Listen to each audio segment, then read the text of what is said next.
ये मैंने recording start कर दी। बिस्मिल्लाह रहमान रहीम।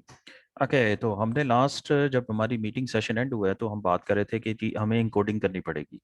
All those non-symbolic representations would be needed to converted into symbolic जो representations हैं उन्हें हमें हर हालत में नॉन सिंबॉलिक रिप्रेजेंटेशन में चेंज करना होगा। That is some kind of numbers. और उसको कन्वर्ट करने के लिए देयर आर मैनी वेज, वो डिपेंड करते हैं एप्लीकेशन के ऊपर। How do you want the data to be converted into a number. ठीक है। नॉर्मली होता क्या है कि जो जितनी भी लाइब्रेरीज आप जो है वो मशीन लर्निंग की यूज़ करते हैं उनमें इंकोडर्स ऑलरेडी बने हुए हैं।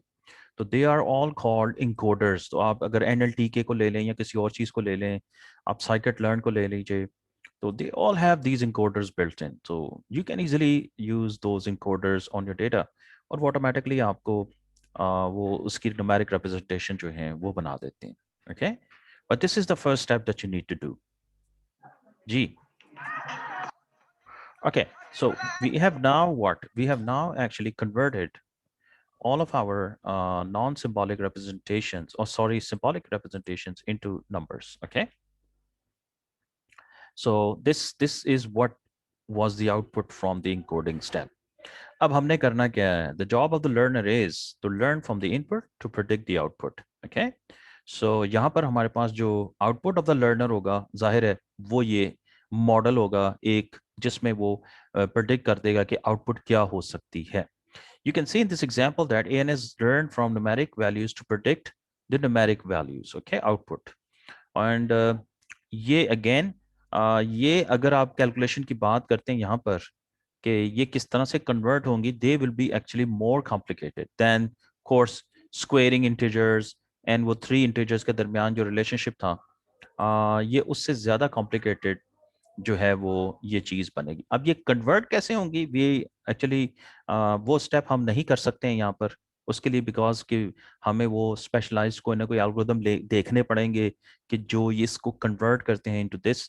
तो हम जहाँ जनरल आर्किटेक्चर जनरल जिसे कहते हैं देखेंगे कि एक न्यूरल नेटवर्क के अंदर कैलकुलेशंस होती कैसे हैं।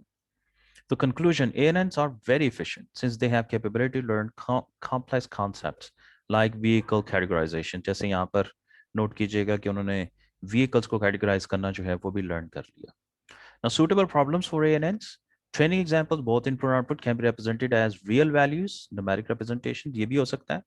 Hypothesis H जो उसने actually discover करना होता है, this can be represented as real values या numeric representation। जैसे यहाँ पर hypothesis नोट कीजिएगा, ये जो values आ रही हैं ये हमारा hypothesis है, जो output है उसका। Slow training times are okay, and they can even take hours to days actually, depending upon कि हमारे पास कंप्यूटेशन पावर कितनी है और हम उसको कितना बड़ा डेटा सेट दे रहे हैं। They can really take a long time to be trained, but उसका फ़ायदा क्या होगा? वंस दे आर ट्रेन्ड, तो हमारे लिए एक्चुअली उसके बाद प्रिडिक्टिव एक्यूरेसी जो है वो जो चीज़ है वो ज़्यादा इंपॉर्टेंट होगी। क्योंकि फिर जो हम किसी आर्टिफिशियल न्यूरल नेटवर्क को जो इनपुट देंगे जिसको उसने प्रिडिक्ट करना है, फिर वो बड़ी क्विकली जो है वो प्रिडिक्ट कर सकेगा, क्योंकि ट्रेनिंग पे टाइम लगता है। एक्चुअली उसके बाद जो प्रिडिक्शन होती है उस पर इतना टाइम नहीं लगता। What the ANN has learned, हाँ ये अब आपने एक और चीज नोट करनी है। एएनएन ने एक्चुअली लर्न क्या किया है? what is the exact mathematical or what is the exact hypothesis या what is the exact pattern जो एक ANN ने बहुत सारा डेटा जो है उसको देखकर उससे लर्न किया। that is actually something which is very difficult to understand. okay? ये अब एक ऐसा टॉपिक है जिस पे बहुत ज्यादा काम हो रहा है, उसको कहते हैं ब्लैक बॉक्स रिप्रेजेंटेशन। यूं समझें कि ANN हमारे लिए आर्टिफिशियल न्यूरल नेटवर्क एक बॉक्स की तरह है। यूं समझें ये वाला, हम इसे यहां से इनपुट देते हैं, ठीक है, एक्स, और ये हमें वाई जो है वो दे देता है। बिग क्वेश्चन मार्क ये है कि इसने ये सीखा कैसे है कि एक्स को वाई में चेंज कैसे करना है? वो क्या जो है नॉलेज इसके पास आ चुका है, और वो किस तरीके से ये, और आप देखोगे ये हैरान कुन हद तक एक्यूरेसी होती है, 99%, 90% एंड अबव। तो ये क्या चीज है जो वो देख रहा है, जो उसके अंदर है, जिसके बेसिस पर वो प्रोडिक्शन कर रहे हैं? एक्चुअली ये चीज जो इससे निकालना या इससे देखना जो है, इस पे आजकल बहुत ज्यादा जी रिसर्च हो रही है, और यही वजह है कि हम नहीं बता सकते इन अदर वर्ड्स। इसीलिए ANNs को कहते हैं ये ब्लैक बॉक्स रिप्रेजेंटेशन है। ब्लैक बॉक्स से क्या मुराद है? बॉक्स बाहर से नजर आ रहा है, बॉक्स के अंदर क्या है, we can not say anything about it. This is a mystery.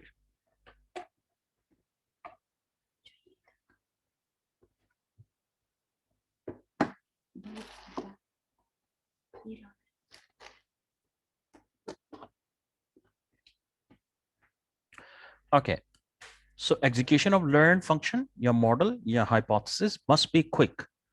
जाहिर है, जब एक दफा लर्न कर लिया तो उसके बाद उसकी एप्लीकेशन बहुत क्विक होनी चाहिए। एप्लीकेशन फेज क्या होगा, यानी ये वही बात है कि हमने ट्रेनिंग कर दी है, अब हम उसको टेस्ट करना चाहते हैं, तो एक एक उसने फिर अनसीन एग्जांपल उसको देनी है हमने। तो वो वही बात है कि लर्न न्यूरल, जो न्यूरल नेटवर्क होगा वो categorize unseen example very quickly, and this is very useful in time critical situations. जैसे कि आपने ये गेस करना हो कि ये कार है कि टैंक है, मे बी कोई वॉर सिचुएशन है, और आप देखना चाह रहे हैं कि एनिमी टैंक कौन सा है और हमारे टैंक कौन से। ये ना हो कि आप कोई मिसाइल मारें और बजाय एनिमी के आप अपने अपने टैंकों को उड़ा रहे हो। तो वहाँ पर ये बहुत क्रिटिकल होगा कि ये कितनी अच्छी एक्यूरेसी से चीज़ों को जो है वो रिकग्नाइज कर रहा है। फेली रोबस्ट टू नॉइज, ये बात याद रखनी है आपने कि ट्रेनिंग डेटा में अगर नॉइज भी हो तब भी इनकी एक्यूरेसी जो है उस पर कोई ज़्यादा खास फर्क नहीं पड़ता। वजह ये होती है कि हम ANNs को we are giving them very large amounts of data. So उस अगर लार्ज अमाउंट ऑफ डेटा में कुछ नॉइज भी है तो तब भी वो, क्योंकि लार्ज है डेटा, तो वो फिर कंपनसेट कर जाता है। The volume of the data यूँ समझिएगा, वो इस नॉइज को कंपनसेट कर जाएगा। जी सर बेटा। इसमें जी जी। नॉइस हम आउटलायर्स वगैरह को कहेंगे? जी, मिसिंग डेटा भी हो सकता है बेटा, आउटलायर भी हो सकते हैं। ओके। तो नॉइज तो वो चीज़ है ना जो वहाँ आनी नहीं चाहिए ना आपके डेटा में।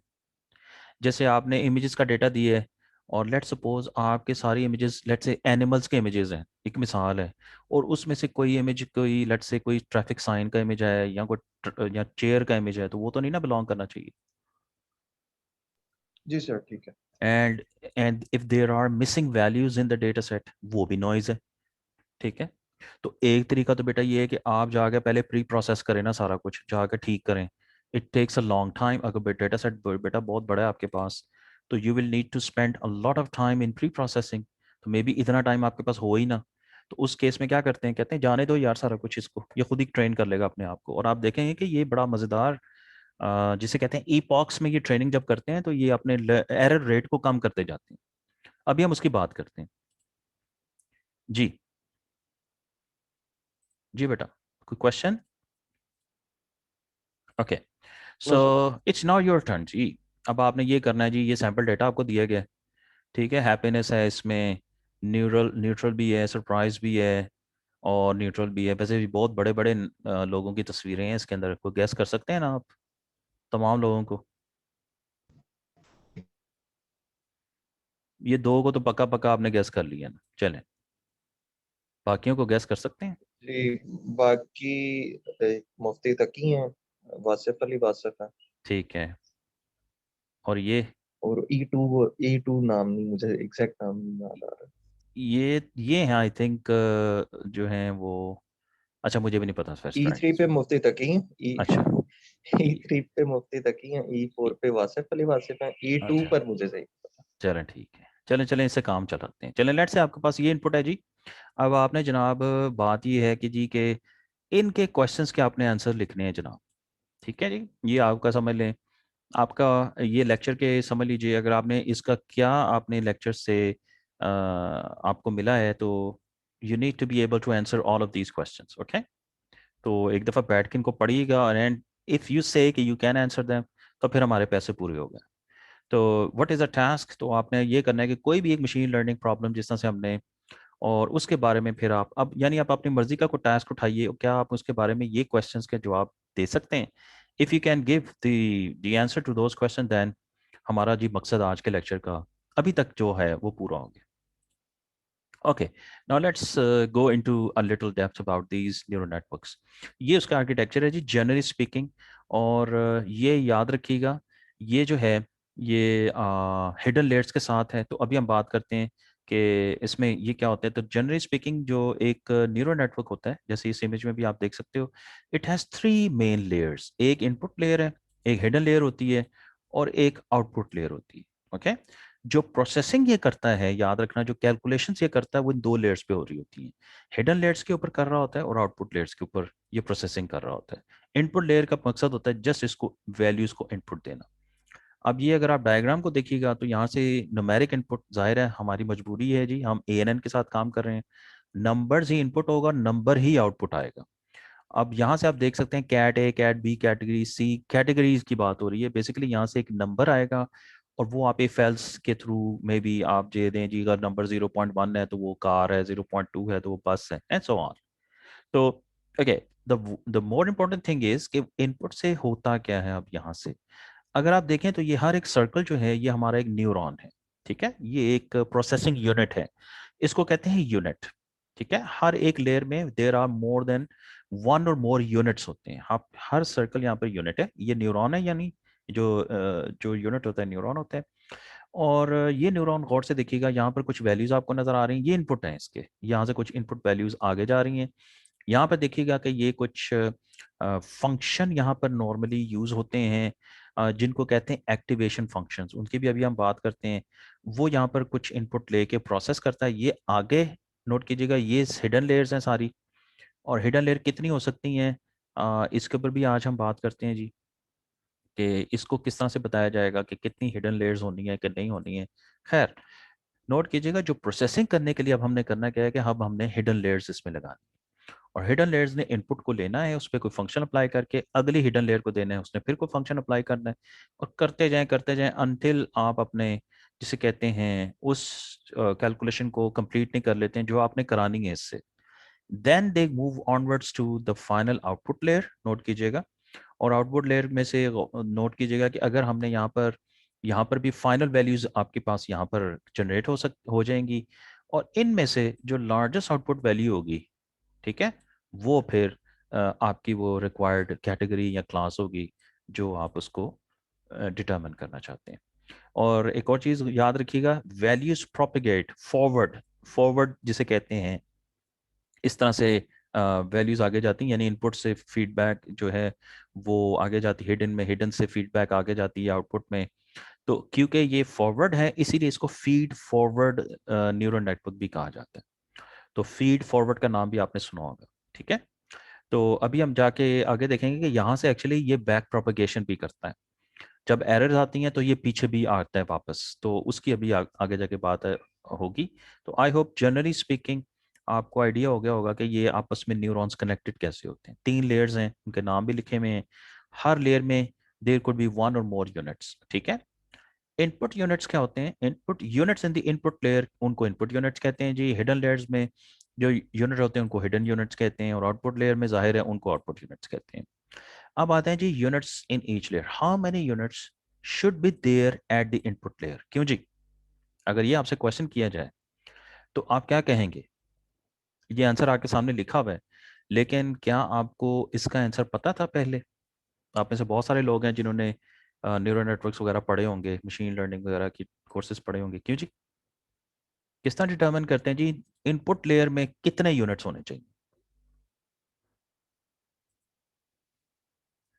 चलें, इनपुट लेयर में जो नंबर ऑफ यूनिट्स सर होते हैं। उसमें जितने नंबर ऑफ इनपुट पैरामीटर्स होते हैं।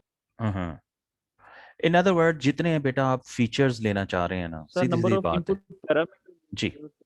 जितने आप फीचर एक्सट्रैक्ट करते हैं किसी चीज के, यानी आपने उसको क्लासिफाई करना है, तो जितनी चीजें क्लासिफिकेशन में आपने यूज करनी है जो आपको क्लासिफाई करने में हेल्प करेंगी, तमाम फीचर्स या तमाम एट्रीब्यूट्स, बेटा उतने ही नंबर ऑफ यूनिट्स आपने लेनी, ठीक है। This is straight forward rule जिसे कहते हैं।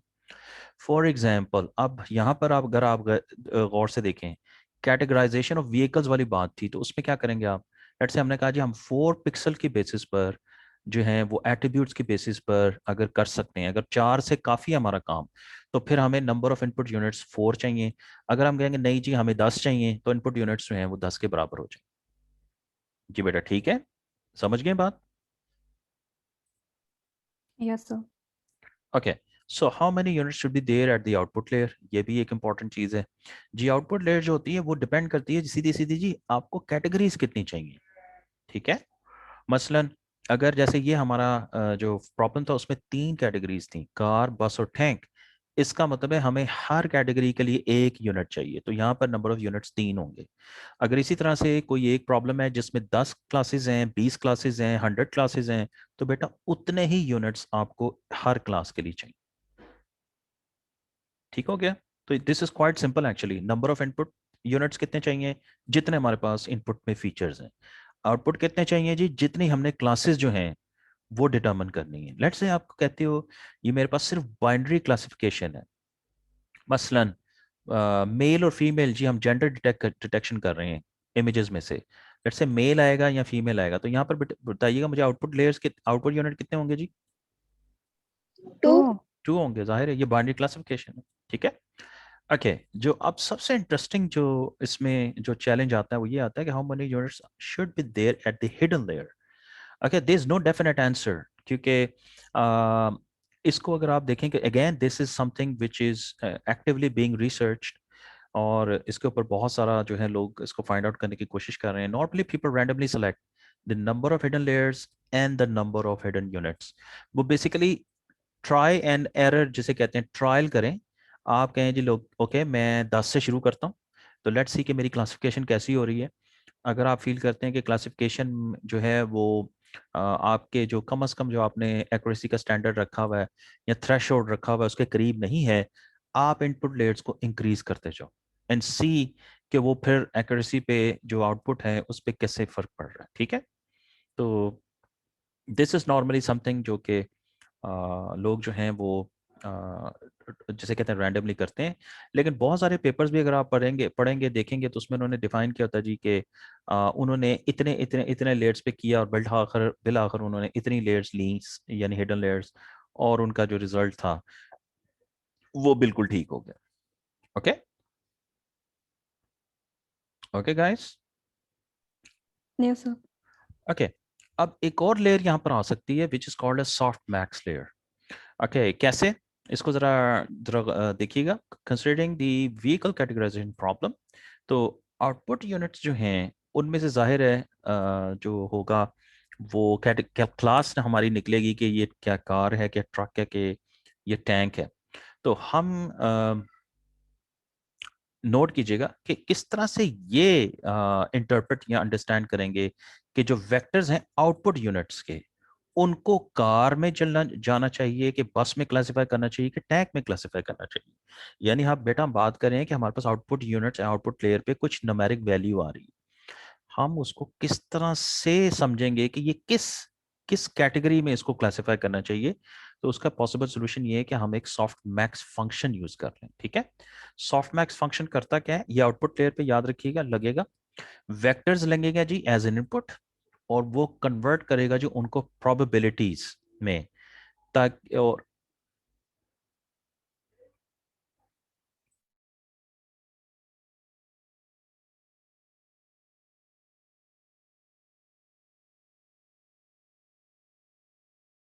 सर आपकी आवाज नहीं आ रही। जी बेटा मैं वो बीच में बस में ना मुझे मैसेज आया था कि मेरा जो इंटरनेट कनेक्शन है वो अभी जो थोड़ा सा वो हुआ है, तो मैं इसलिए। अब ठीक है बेटा मेरी आवाज?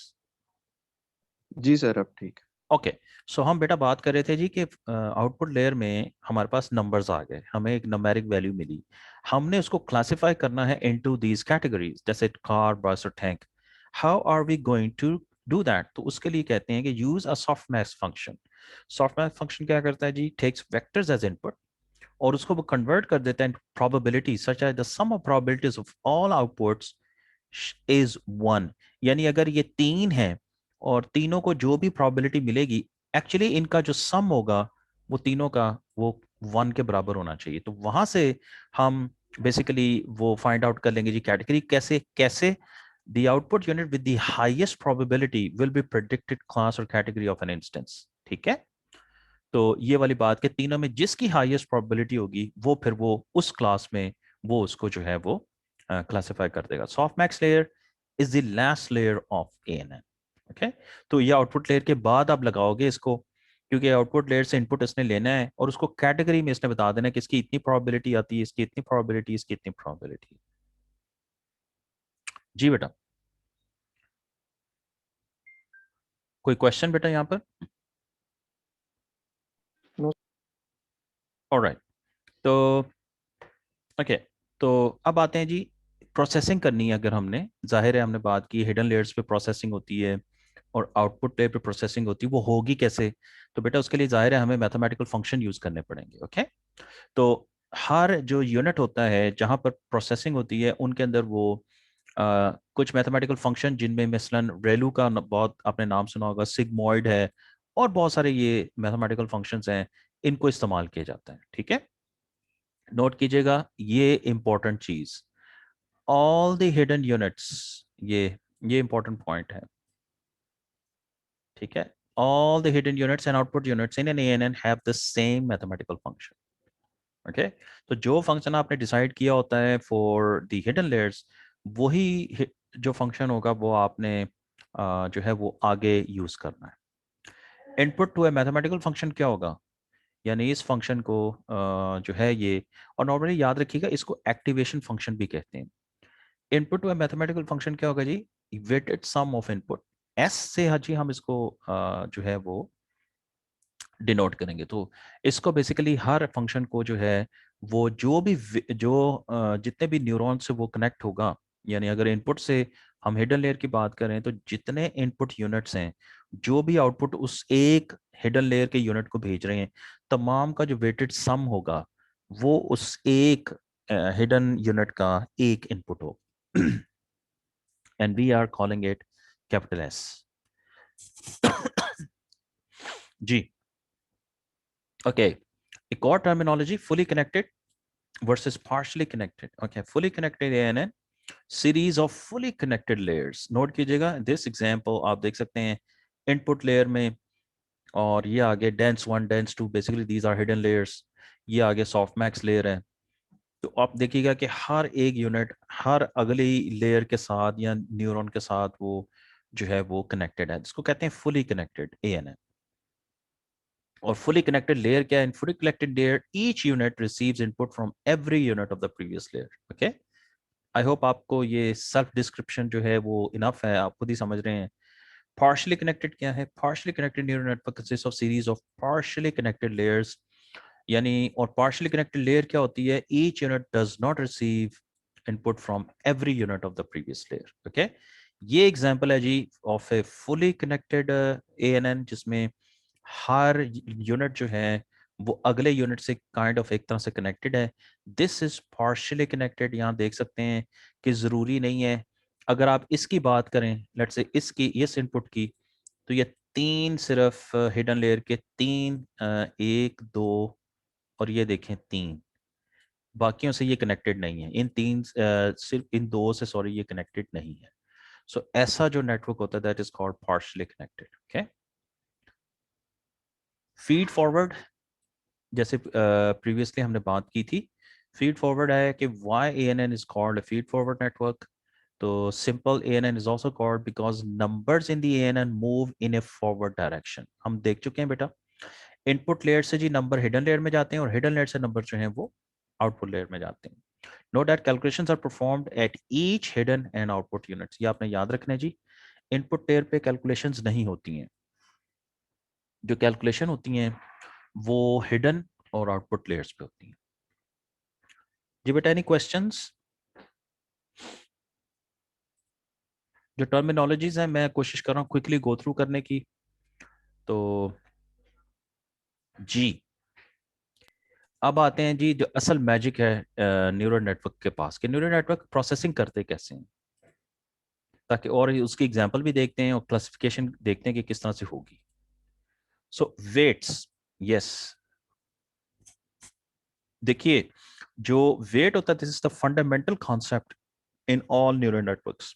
होता क्या है कि जो भी इनपुट और हिडन यूनिट्स हैं, और इसी तरह से हिडन हिडन यूनिट्स हैं, यानी एक हिडन यूनिट दूसरे हिडन यूनिट के साथ है, और आखिर में हिडन आउटपुट यूनिट है, उनके दरमियान वेट्स होते हैं।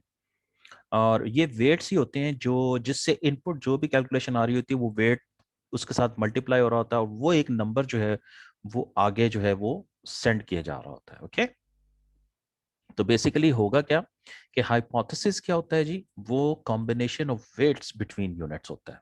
ठीक है, असल में जो न्यूरल नेटवर्क होता है वो, अगर आप गौर से देखें, जो ट्रेनिंग कर रहा होता है तो वो दरअसल अपने वेट्स को ट्यून कर रहा होता है।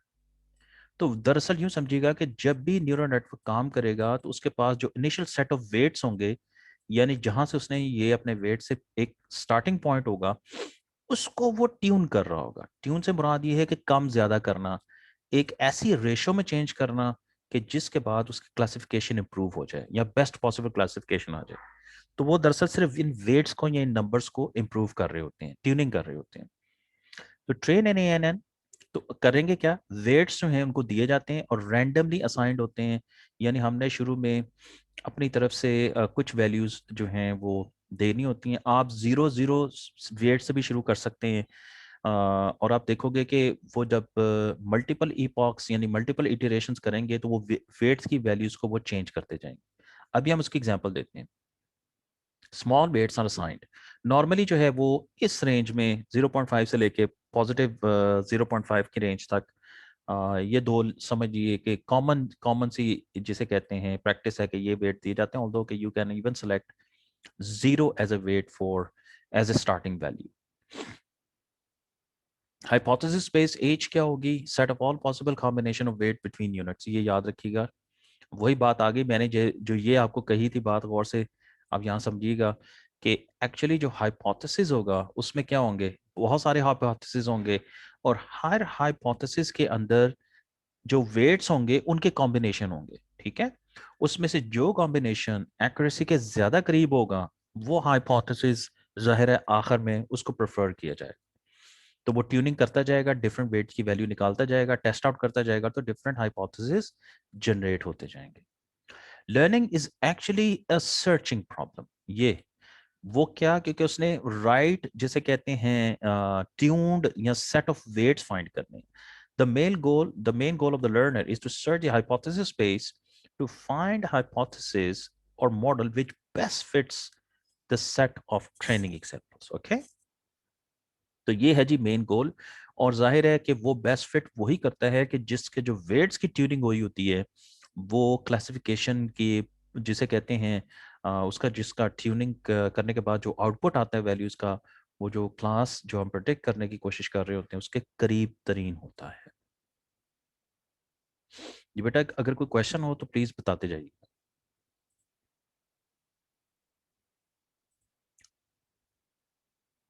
जी बेटा, कोई question? No sir. No sir. Alright, तो हाइपोथेसिस स्पेस क्या होगी जी? Hypothesis set of all possible combination of weight between units. ये हम बात पहले कर चुके हैं। यानी अगर आप कोई यूनिट कोई वेट चेंज करते हो तो वो एक हाइपोथेसिस बन जाएगा, इसी तरह दूसरा वेट चेंज होता है दूसरा हाइपोथेसिस बन जाएगा। Hypothesis space in an is very complex, okay, क्योंकि वो बहुत सारे यूनिट्स होंगे, बहुत सारे वेट्स होंगे, बहुत सारे नंबर्स होंगे। What will happen if I increase the number of hidden layers? ये वही बात है जो मैंने आपको पहले कही थी, both complexity of the model and computational cost will increase। आपको उतनी ज्यादा हार्डवेयर रिसोर्सेज बढ़ाने पड़ेंगे, ठीक है, उस मॉडल को प्रोसेस करने के लिए। Okay, ANNs have black box representation, वही बात है। तो वो जो भी उनके पास समझेगा, जो उन्होंने अपने आप को ट्रेन किया होगा, वो इंफॉर्मेशन उनके पास हिडन होती है न्यूरल नेटवर्क के अंदर।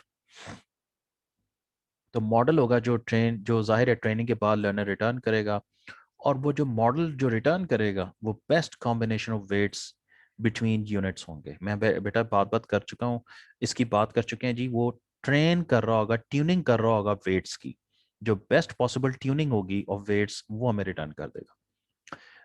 They said to have black box representation because useful knowledge about the learned concept or the model age is difficult to extract। अगर आप कहें कि मैं इस बॉक्स में झांक के ये देख लूं कि ये दरअसल जो है वो लर्निंग जो है या क्लासिफिकेशन एग्जैक्टली कैसे कर रहा है या इसने किस तरीके से सीखी है, that is very difficult to extract. Okay okay, ANN architecture क्या है? It's important role performance and computation cost, ये दोनों पे जी बहुत ज़्यादा जिसे कहते हैं इफेक्ट होगा डिपेंडिंग अपॉन द आर्किटेक्चर। और आर्किटेक्चर का मतलब क्या होता है जी? Main parameters in designing the ANN architecture, number of input layer units, number of hidden layers, और हर hidden layer के अंदर number of input units at each hidden layer, number of इसी तरह से output units, mathematical function at each hidden and output layer, an output unit, then weights between units, and ANN will be fully connected or not. These are the various जिसे कहते हैं parameters जिनको consider किया जाता है when designing neural networks. Okay, so actually कहना ये चाहिए कि neural network को design करना it's not that easy. Okay, अब तो अगर आप में से किसी ने शायद देखा हो तो अब तो बात हो रही है जी ऑटो एमएल की, और इनफैक्ट अगर आप ऑटो एमएल पे गूगल करें तो आपको इसके ऊपर आई थिंक एग्जैक्टली मुझे वो यूआरएल भूल गया, but you will get to the site जो बताती है कि we are now in a जिसे कहते हैं स्टेट के जहाँ पर एआई खुद मशीन लर्निंग खुद जो है वो अपने आप को खुद ट्रेन करने के काबिल हो रही है, उसको कर रहे हैं, वो खुद डिसाइड कर रही है कितना बड़ा न्यूरल आर्किटेक्चर होना चाहिए, कौन से पैरामीटर होने चाहिए, फीचर एक्सट्रैक्शन क्या होनी चाहिए। यानी यूँ समझिएगा कि ज़रूरत ही नहीं रहेगी किसी वक्त, एक ऐसा वक्त ही आएगा कि ह्यूमंस जो हैं वो न्यूरल नेटवर्क बना रहे होंगे, बल्कि मशीन खुद ही बना रही होगी जो है वो ऑल पॉसिबल जो है डीप लर्निंग नेटवर्क्स जो हैं। तो दैट इज़ ऑटो एमएल, तो इसको ज़रूर देखिएगा अगर किसी के पास टाइम हुआ तो। So types of artificial neural networks can be broadly categorized based on number of hidden layers. ठीक है, ये hidden layers के ऊपर जी सारी जो है इनकी कैटेगराइजेशन होती है। तो टू लेयर जो इस लेक्चर में हम बात करें इसको कहते हैं परसेप्ट्रॉन, क्योंकि इसके अंदर हिडन लेयर जो होती हैं वो जीरो होती हैं, इसके अंदर हिडन लेयर नहीं होती, इसके अंदर इनपुट लेयर होती है और आउटपुट लेयर होती है, that's it. Multi layer neural networks, ये भी इंशाल्लाह कोशिश करेंगे आज इसको देखने की। इसके अंदर जो रेगुलर आरएनएन जिसे कहते हैं, आपने एक नाम सुना होगा जी आरएनएन का, ठीक है, ये वैसे रिकरेंट न्यूरल नेटवर्क भी कहलाते हैं लेकिन रेगुलर न्यूरल नेटवर्क भी नॉर्मली इसको कहते हैं।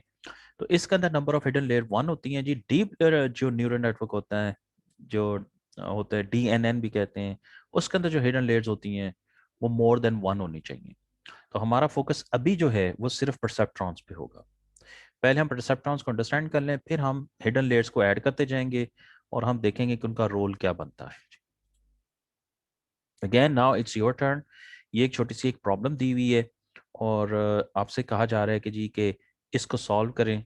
और अगर आप ये रेगुलर नेटवर्क का आर्किटेक्चर की बात हो रही है कि आपने वो बनाना है जिसके अंदर नोट कीजिएगा कि हिडन लेयर कितनी होती है हमारे पास 1, जो मेरे ख्याल में बहुत आसानी से आप बना सकते हैं, कोशिश कीजिएगा। ओके, ठीक है क्लास।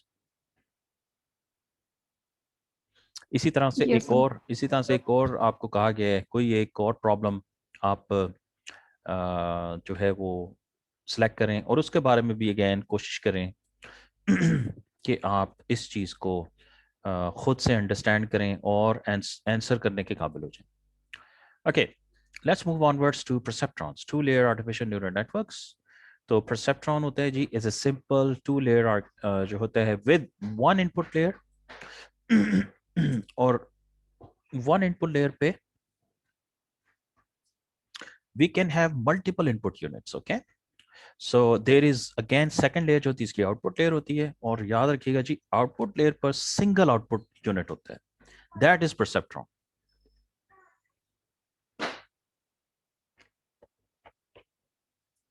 ओके एवरीवन, परसेप्ट्रॉन का आर्किटेक्चर समझ आ गया जी? Yes, sir. this can be used only for binary classification problem, ये भी आपने याद रखना है।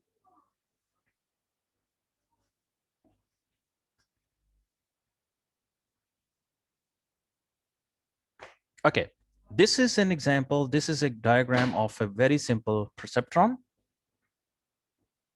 ये देखिएगा, ये x1 up to x of n ये इनपुट यूनिट्स हैं जी सारे, ये इनपुट लेयर है हमारी, ये इनपुट यूनिट्स हैं, we can have n number of input units. ये सारे कनेक्टेड हैं विद वन आउटपुट यूनिट। यहाँ पर याद रखिएगा ये इसकी आउटपुट लेयर है और आउटपुट लेयर में सिर्फ एक ही आउटपुट यूनिट है कॉल्ड s का फंक्शन है जी, इस पे अप्लाई हो रहा है। और यहाँ से ये ऑल दो जो पॉसिबल क्लासेस हैं ये आइडेंटिफाई कर सकता है, इससे ज्यादा ये क्लासेस को आइडेंटिफाई नहीं कर सकता। ओके, तो this is actually called a perceptron. तो अगर आपने बेटा किसी जगह बाइनरी क्लासिफिकेशन प्रॉब्लम लगाना है, ठीक है, तो you can easily do it using, और वो प्रॉब्लम भी सिंपल हो ये ना हो कि आप इमेजेस दे रहे हो एनिमल्स की और बाद में कहें जी इस इमेज में बताओ डॉग है, कैट है कि क्या है। ऐसी प्रॉब्लम्स नहीं है, लेकिन फॉर वेरी सिंपल प्रॉब्लम्स आप इसको जो है वो यूज़ कर सकते हो। ओके, स्ट्रेंथ्स क्या हैं? They are useful study because के अगर आपको परसेप्ट्रॉन की समझ आ गई कि परसेप्ट्रॉन जो है वो काम कैसे करता है, तो बेटा फिर आपको ये भी समझ आ जाएगी कि अगर आपने इससे मोर कॉम्प्लिकेटेड नेटवर्क लेना है, जाहिर है जिसमें यहाँ पर आप क्या करेंगे, हिडन लेयर्स ऐड करेंगे। गौर से देखिएगा, आपने यहाँ पर हिडन लेयर्स ऐड करनी है और नंबर 2 आपने यहाँ पर फर्दर आउटपुट लेयर्स ऐड करनी है। तो वो फिर बेटा आपका बन जाएगा डीप न्यूरल नेटवर्क। ठीक है, तो वो फिर मल्टी लेयर या डीप न्यूरल नेटवर्क्स को अगर आपने अंडरस्टैंड करना है तो उसके लिए फिर आपको ये जो आर्किटेक्चर है ये बहुत सिंपल बना देता है आपको। ठीक है, तो these are used to build larger neural networks. Weaknesses इसकी क्या है जी? वेरी लिमिटेड लर्निंग एबिलिटीज है। नोट कीजिएगा कि ये इनफैक्ट ये तमाम फंक्शंस यहाँ पर गौर से देखोगे कि कौन कौन से फंक्शन जैसे एंड है और है, ये उनको तो ये आप करा सकते हो, लेकिन फॉर एग्जांपल जैसे ये एक्सक्लूसिव और होता है, इवन ये इसके लिए भी जो है ये यूज नहीं हो सकता। हम इसको इसकी एग्जांपल भी देखते हैं आगे जाके कि एक्सक्लूसिव और, आपको पता है ना एक्सक्लूसिव और क्या होता है जी? जी एक्सक्लूसिव सर। और, हाँ गुड। तो बेटा ये ओके, क्योंकि वजह ये होती है कि जो लीनियरली सेपरेबल, एक्चुअली ये कॉन्सेप्ट आएगा आगे जाके देखते हैं, जो लीनियरली सेपरेबल जो जो होते हैं कॉन्सेप्ट्स, ये उनके लिए तो ठीक है, लेकिन ये जो एक्सक्लूसिव और है ये लीनियरली सेपरेबल कॉन्सेप्ट नहीं है। हमें आगे जाके इसको देखते हैं जी। अच्छा, how it works as number 1, random weights are assigned to the edges between input out और एंड आउटपुट यूनिट्स। वही बात है कि यहाँ पर नोट कीजिएगा